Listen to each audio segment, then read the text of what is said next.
Do you know how to create a new project very quickly from your Final Cut Pro clips?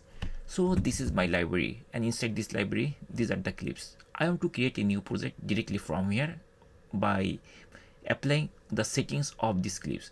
So at first we need to select the clip. For example, I want to create a project based on this clip.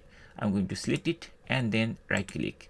It will bring this menu. From here we have to choose new project. I'm going to click here and it will give us this option, project name. I'm going to type the project name like FewSteps, and then it will be inside this event. That's why it is showing 8425. So inside this event, and finally we have to press the OK button so that the new project will be created and this clip will be added in this timeline. And the settings or resolution of this video basically will depend based on this video. And that's it. This is the easiest and quickest way to create a new project in Final Cut Pro.